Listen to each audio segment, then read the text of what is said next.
जी हाँ, नमस्कार मित्रों, मेरा नाम है मृणाल पटेल और आज हम देखेंगे 27 नवंबर शनिवार यानी यूपीएससी प्रीलिम को अभी 190 डेज आर लेफ्ट। कुछ लोग ये सोचेंगे हाँ ये तो बहुत टाइम है ना, 6 महीने से ज़्यादा टाइम बहुत ज़्यादा नहीं है, क्योंकि जितना सिलेबस है, जितनी पढ़ाई करनी है, जितना रिवीजन के लिए टाइम निकालना है, डेली आप तैयारी करें, वो ज़रूरी है। कोई भी दिन मिस नहीं होना चाहिए मौज में मस्ती में कुछ भी। तो मुद्दा ये कि आज के न्यूज़पेपर में एग्ज़ाम के लिए काम की चीज़ें क्या थी। एक तो नीति आयोग का मल्टी डायमेंशनल पॉवर्टी इंडेक्स। दूसरा, कोरोना में एक नया वेरिएंट पाया गया जिसका नाम है ओमिक्रॉन। साउथ अफ्रीका से कुछ समाचार आ रहे हैं। नेपाल में जैसे प्रचंड धमाल होते रहता है, तो सोलोमन आइलैंड में भी प्रचंड धमाल हो रहा है, लेकिन वो अपनी परीक्षा के लिए काम का नहीं वगैरह। सबसे बड़ी और महत्वपूर्ण चीज़ है नीति आयोग का मल्टी डायमेंशनल पॉवर्टी इंडेक्स। मित्रों, पॉवर्टी एस्टिमेशन यानी गरीबी को नापने के दो तरीके हो सकते हैं। पहला तरीका होता है एब्सोल्यूट मेथड। एब्सोल्यूट मेथड मतलब निरपेक्ष रूप से सीधा एक नंबर कृत्रिम रेखा बना दी जाए कि सपोज एक सुरेश तेंदुलकर कमिटी थी, उसने ये कहा कि आप गांव में रहते हो और क्या आप एक महीने में 816 रुपीज़ भी खर्च नहीं कर पाते हो तो आप बिलो पॉवर्टी लाइन पर्सन हो। उसी तरह क्या आप शहर में रहते हो, एक महीने में 1000 रुपये भी खर्च नहीं कर पाते तो आप गरीबी रेखा के नीचे हो, you are below poverty line person. तो ये क्या हुआ, एक फिक्स्ड आर्टिफिशियल लाइन है, उसके आप अगर नीचे हैं तो आप गरीब है या गरीबी रेखा के नीचे है। ये एक तरीका हो जिसे हम कहते हैं एब्सोल्यूट मेथड। और दूसरा होता है रिलेटिव मेथड। खैर उसके बारे में और थियरी कभी और पढ़ेंगे। जैसे अपनी ये देशी मेथड है सुरेश तेंदुलकर मेथड, उसमें पता चला कि 2011 में भारत की करीब 22% पॉपुलेशन गरीबी रेखा के नीचे थी। ये देशी मेथड हुई। विदेशी मेथड में देखें तो यूएनडीपी, उसका मल्टी डायमेंशनल पॉवर्टी इंडेक्स। ये जो multi dimensional poverty index UNDP का है, उसमें वो ऐसा एक आर्टिफिशियल लाइन नहीं, अलग अलग बहुत सारी चीज़ें पूछते हैं कि आपको हेल्थ की क्या सुविधा है, एजुकेशन की क्या सुविधा है, स्टैंडर्ड ऑफ लिविंग जीवन स्तर कैसा है। उस हिसाब से वो करीब 10 प्रश्न पूछते थे। For example standard of living में कि घर में खाना कैसे पकाते हो, गोबर से, लकड़ी जलाकर, कोयला जलाकर, या आपके पास एलपीजी स्टोव है। फिर उसी तरह के आपके घर में इलेक्ट्रिसिटी है कि नहीं, घर में कोई बाइसिकल, मोटरसाइकिल, रेफ्रिजरेटर ऐसा साधन है कि नहीं, सो फॉर। तो ऐसे बहुआयामी चीज़ों पर नापा जाए तो वो हमें ज़्यादा अच्छा एक्यूरेट पिक्चर देता है। क्योंकि ये नहीं है कि सपोज़ कोई आदमी ये कहे मैं एक महीने में 1001 रुपया खर्च करता हूँ, तो वो तो गरीबी रेखा के ऊपर है, he is below, he is above poverty line, but that doesn't mean river of milk and honey flowing in his house, घी दूध की नदियाँ तो नहीं बह रही है। खैर, ऐसे ये यूएनडीपी का मल्टी डायमेंशनल इंडेक्स जहाँ पर 10 प्रश्न 3 सेक्टर में पूछे जाएं, उस हिसाब से पता चला 2005 में भारत की 55% आबादी गरीब थी और 2015 में 28%। तो बहुत सारे लोग कम गरीब हो गए, गरीबी रेखा से ऊपर आ गए मोदी सरकार की सब उपलब्धि। अब ये तो चल ही रहा था, अब नई चीज़ क्या है। नीति आयोग ने कहा कि हम भी ऐसा एक खुद का मल्टी डायमेंशनल पॉवर्टी इंडेक्स बनाएंगे जिसके अंदर 3 डायमेंशन होंगे, health, education, standard of living, जैसा यूएनडीपी के इंडेक्स में है। और इन सभी को इक्वल वेट दिया जाएगा, मतलब A plus B plus C divided by 3। और उसके भीतर यूएनडीपी में 10 क्वेश्चन थे, इधर 12 क्वेश्चन होंगे। वो 12 प्रश्नों में वही सब, हेल्थ और स्कूल में जाता है कि नहीं बच्चा, कितने साल पढ़ाई करता है, पानी की सुविधा है कि नहीं, घर में टॉयलेट है कि नहीं, बैंक अकाउंट है कि नहीं वगैरह। उस हिसाब से कौन से घर में ज़्यादा गरीबी है they will try to find out. पता चला सबसे ज़्यादा गरीबी है बिहार में, जहाँ 52% पॉपुलेशन नीति आयोग के मल्टी डायमेंशनल पॉवर्टी इंडेक्स के हिसाब से गरीब है। दूसरे नंबर पर झारखंड 42%, तीसरे नंबर पर उत्तर प्रदेश 38%। उसके सामने बहुत कम गरीबी कहाँ है, तो केरला, गोवा, सिक्किम में। अब ये तो आज तो उसने 2 पैराग्राफ में ही दिया, तो उतना हमने ऊपर ऊपर से जान लिया। इसके अलावा अब फ्यूचर में और एक्सप्लेन सीरीज आएगी, अगले साल इकोनॉमिक सर्वे आएगा 2022, तो इसमें और डिटेल में चर्चा होगी, तो हम उस वक्त और देखेंगे। सेपरेटली इकोनॉमिक सर्वे ने भी अपनी तरफ से एक चीज़ बनाई थी, याद करो, बेयर नेसेसिटी इंडेक्स, न्यूनतम ज़रूरतें का सूचकांक, बीएनआई। उसमें कितने इंडिकेटर थे, कितने डायमेंशन थे, वो हम पढ़ चुके हैं विन 21 सीरीज प्री लेक्चर में, लास्ट वाले लेक्चर में देख लेना। फिर एक ऐसा और सर्वे याद करो, नेशनल फैमिली हेल्थ सर्वे। अब उसमें इन्फेंट मोर्टालिटी, मैटरनल मोर्टालिटी और वो सब तो हमने पढ़ ही लिया। उसके अलावा नया क्या है, ये नेशनल फैमिली हेल्थ सर्वे में महिला और पुरुषों को ये भी पूछा गया कि महिला पर घरेलू हिंसा हो तो वो कितनी वाजिब या न्यायोचित या जायज़ है। Is domestic violence against female justified. तो वो सर्वेक्षण में आंध्र प्रदेश और कर्नाटक की 3/4 75% या उससे ज़्यादा महिलाओं ने ये कहा घरेलू हिंसा जायज़ है, domestic violence is justified, specially when महिला ससुराल वालों का अपमान करे तो उसकी पिटाई अपेक्षित और न्यायोचित है। If the woman is disrespecting her in laws then domestic violence is justified. ऐसा 75% या उससे ज़्यादा women in this states they justified. इसके अलावा केरला में भी करीब 52% वीमेन ने ऐसा ही सब कहा। तो इसमें हमारे लिए सोचने का विषय क्या है कि इकोनॉमिक ग्रोथ है, आर्थिक वृद्धि है, शैक्षणिक प्रगति है, हाँ ये सब आप राज्य देखिए साउथ इंडिया के, फिर भी वहाँ पर इतने सारे जो महिलाएं वो खुद ही ऐसा माने, तो ये जो पैतृसत्तात्मक रवैया है तो उसके चलते वो महिलाएं फिर घरेलू हिंसा होती भी हो तो पुलिस में, कोर्ट में कंप्लेन नहीं करेंगी। So first the attitude needs to be change. ये सब बोल बच्चन किसके लिए है, this is for ethics mains paper 4। आगे के कार्यक्रमों में आप जानते हैं कि गुरुवार और रविवार को मैं छुट्टी रखता हूँ और उस दिन के न्यूज़पेपर वो अगले दिन में देख लेंगे। तो आज तो शनिवार तो हम पढ़ रहे, कल रविवार में वीडियो नहीं बनाऊंगा, तो उसके बाद सोमवार को रविवार और सोमवार दोनों की कंबाइंड करंट अफेयर्स देख लेंगे। इसके अलावा आने वाले कार्यक्रमों में रविवार सुबह 11 बजे यूपीएससी कॉम्बैट बाय अनअकैडमी, जिसमें 6 करोड़ रुपए के सब इनाम और स्कॉलरशिप है, आईपैड, सैमसंग टैबलेट, ये सब चीज़ें। दूसरा सोमवार शाम 8 बजे मृणाल्स करंट अफेयर्स 20 प्रश्नों की टेस्ट। मंगलवार सुबह प्रतीक सर की अभियान डेली स्टैटिक हिस्ट्री की टेस्ट सीरीज़। ये सब कुछ आप इस वाले पेज पे जाके कर सकते हैं और फ्री अनलॉक कोड आप इस्तेमाल कर सकते हैं moonal.org। उसके अलावा मंगलवार रात 9 बजे मेंस पेपर 3 के अंदर साइंस, सिक्योरिटी, बॉर्डर मैनेजमेंट, उस सब के जो प्रश्न पूछे गए थे 2020 की परीक्षा में, उसके मॉडल आंसर की मेरी फ्री लेक्चर है, वो भी आप अटेंड कर सकते हैं इफ इंटरेस्टेड। पेज 2 में दिल्ली यूनिवर्सिटी में जो एडमिशन होता हो तो उसमें क्लास 12 में आपके कितने परसेंटाइल हैं। कुछ स्टेट एजुकेशन बोर्ड में सख्ती से मार्क दिए जाते हैं, कुछ में दे दनादन सबको 99 परसेंटाइल दिया जाता है, जिसके चलते जो एडमिशन हो रहे हैं उसमें कुछ राज्यों के विद्यार्थी दे आर अंडर रिप्रेजेंटेड, वहाँ से बहुत लोगों का एडमिशन नहीं हो रहा है। वो सब दिल्ली वाइस चांसलर ने कहा है कि सिस्टम को रिव्यू करना है, तो हम अभी पढ़ने नहीं बैठेंगे क्योंकि ये एक माइक्रोस्कोपिक मुद्दा बनता है। बड़ा मुद्दा जो बनता है वो कि कोरोना में बच्चों की कैसे पढ़ाई अफेक्ट हुई और वो सब चीज़ें, या कि कॉलेज ख़त्म होने के बाद स्किल डेवलपमेंट कितना ज़रूरी है ताकि लोगों को रोज़गार मिले, वो सारी चीज़ें ज़्यादा इंपॉर्टेंट है जब हम बात करें बड़े मुद्दों की फॉर मेंस। आगे बढ़ते हैं, पेज 3, 4, 5, 6, 7 में कुछ काम का नहीं था। पेज 8 और 9 क्रिप्टो कॉलम्स के अंदर भी कुछ खास मज़ा नहीं। वो पता था Banu Mehta, crypto politics, cryptocurrency को भारत में परमिशन देनी चाहिए कि नहीं, तो वो तो बिल आने दो, फिर वापस एक्सप्लेन सीरीज वो करेंगे तो फिर देखेंगे प्लस माइनस क्या था। फिर अपने कॉन्स्टिट्यूशन डे मनाया गया, तो कॉन्स्टिट्यूशन बनाते वक्त कौन सी चुनौती आई थी उस पर कॉलम आप पढ़ सकते हैं टू इम्प्रूव योर वोकेबुलरी। फिर इधर उधर की छोटी मोटी बातें चलती है कि फास्ट फूड पर बैन लगाना चाहिए ओबेसिटी, मोटापे को कम करने के लिए वगैरह, लेकिन इतना कुछ एग्जाम पॉइंट ऑफ व्यू से जोड़ा लगा नहीं। पेज 9 में एक कॉलम है, उसमें हमें पता चले comparing constitution for general studies mains paper 2। ये पाया गया कि सामान्य रूप से कोई भी संविधान है पूरे का पूरा बदल दिया जाए, हटा दिया जाए, ऑन एन एवरेज 17 साल में संविधान को हटा दिया जाता है। फ्रांस में अब तक 14 बार बदल चुका है, मैक्सिको में 5 बार पूरा हटा के नया लाए हैं। एक्सेप्शनल केसेस हम पाते हैं अमेरिकी संविधान जो 200 साल से ज़्यादा जिंदा है और भारतीय संविधान जो 70 ईयर से ज़्यादा जिंदा है। तो ये एक उपलब्धि है कि दिस कंट्रीज हैव सर्वाइव। तो सोचो उसके कॉन्स्टिट्यूशन मेकिंग में उन्होंने कितना ख्याल रखा होगा और उनकी डेमोक्रेसी कितनी वाइब्रेंट है कि they are still surviving without such changes. Of course amendment होते रहते हैं, लेकिन पूरे का पूरा हटाकर नई ही चीज़ ला दो कि विंडोज़ ऑपरेटिंग सिस्टम नहीं लिनक्स ऑपरेटिंग सिस्टम मांगता है, it is not like that. फिर एक मुद्दा और भी मिलता है, लेबनान में 3 महिला जजों ने इस्तीफा दे दिया।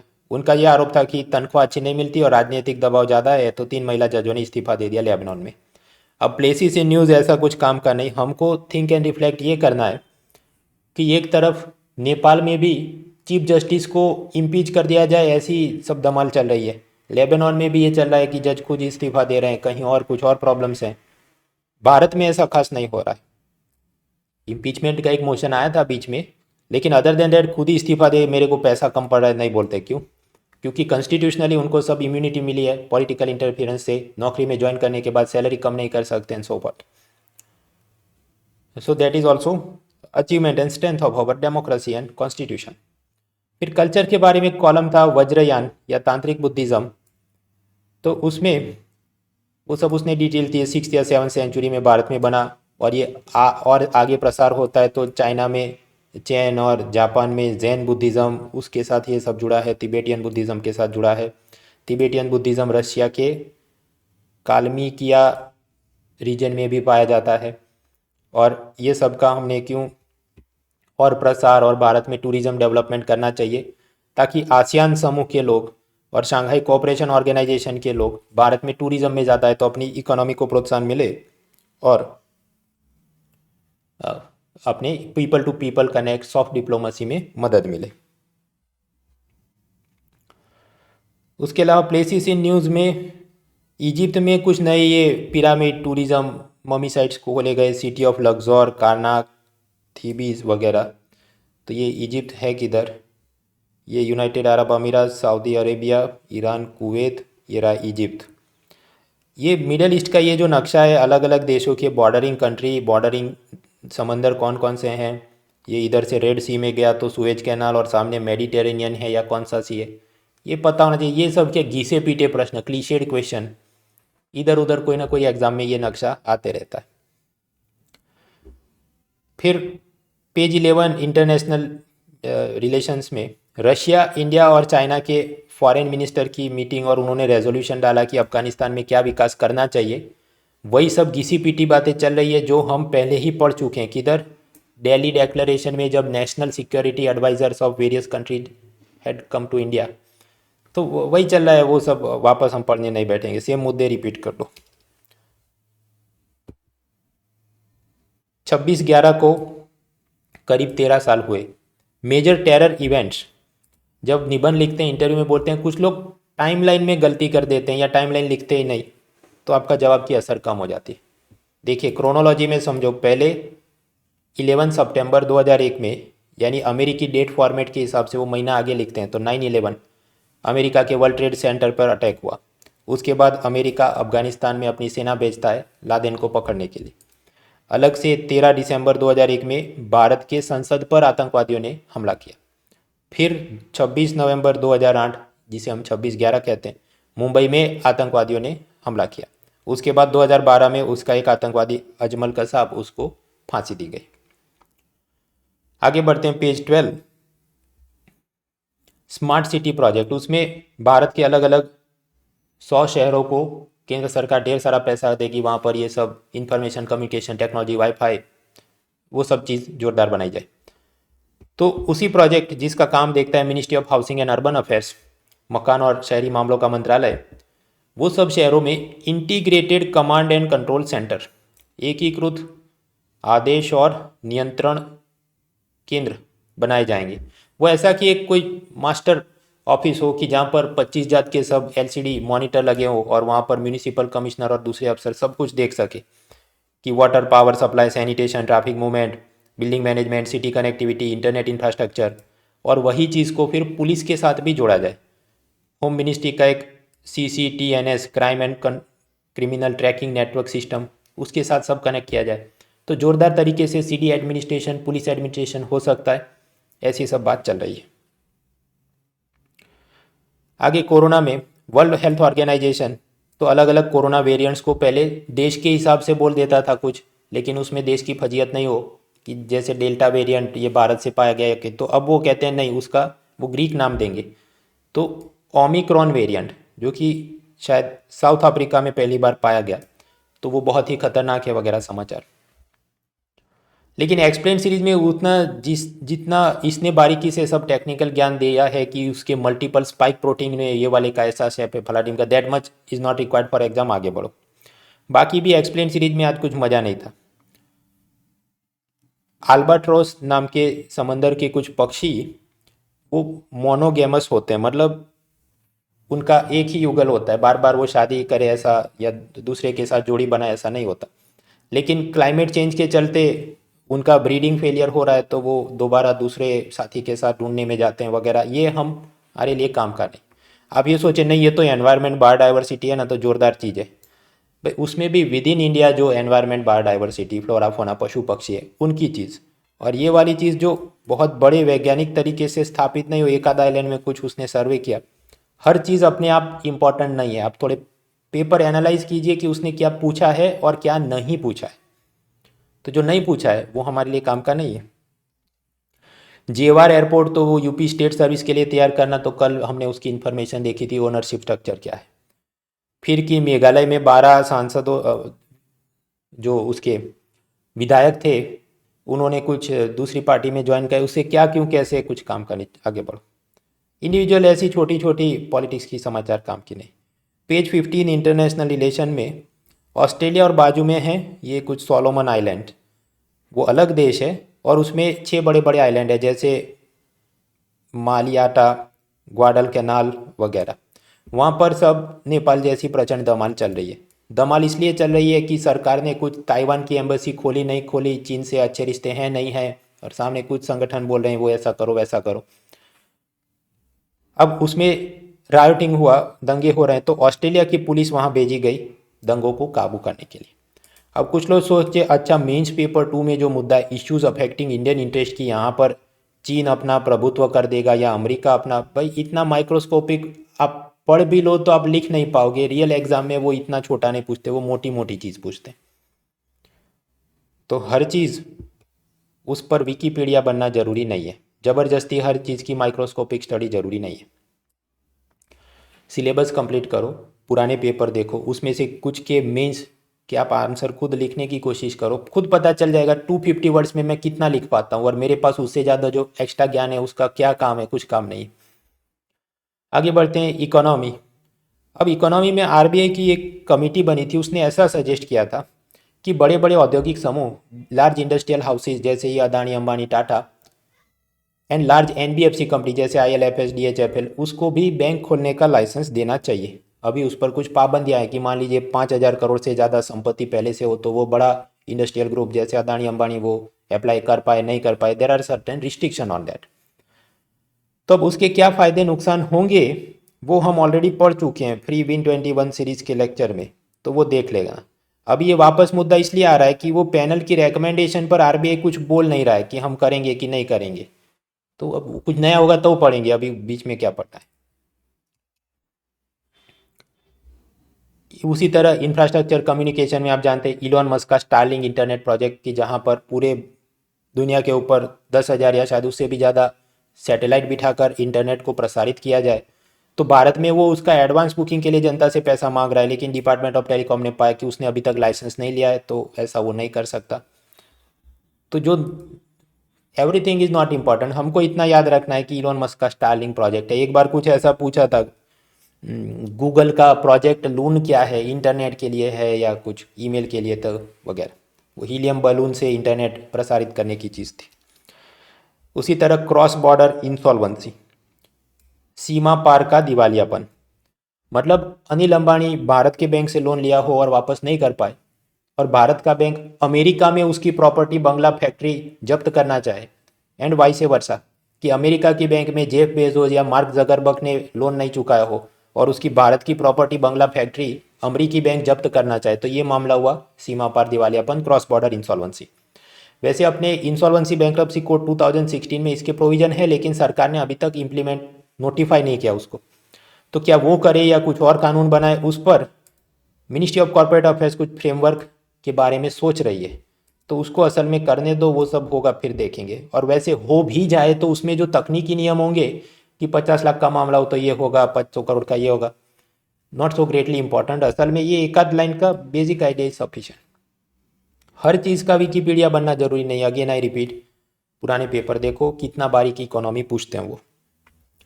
Then page 17 sports. स्पोर्ट्स और मतलब उसमें एथिक्स, करप्शन इन स्पोर्ट्स। मामला कुछ ऐसा है कि ब्राज़ील को ओलंपिक की मेज़बानी मिले, वो रियो डी जेनेरियो में कुछ साल पहले जो ओलंपिक हुआ था, उसके लिए ब्राज़ील के कुछ लोगों ने, नेताओं ने, अफसरों ने ओलंपिक समिति के सदस्यों को रिश्वत खिलाई थी, जिसके आरोप में अब उसको 30 साल की सज़ा हुई। ये एक मामला हुआ। दूसरा मामला ऐसा है कि कतर देश, किधर है कतर देश, नक्शा देख लेते हैं।